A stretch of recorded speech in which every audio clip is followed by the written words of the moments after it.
IFM News. IFM News. IFM News. Lokal. Nagbaligi manen itin sayangkat ti Curimaw Gay Association nga clean up drive iti amyana na paset iti pangil rock formations idi napalabas nga aldaw kas paset iti panagkumitda iti ili da a Curimaw amang taginayon a nadalus nasalunat ken makaawis kadagiti turista iti lugar da.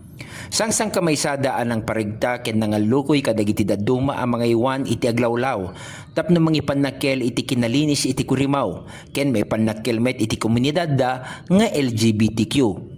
Nagtitinulong da akas Curimaw Gay Association nga addaan iti may sa apanggep tapno agbalin ang nakayayo iti igid ti baybay aglalo iti pangil rock formation.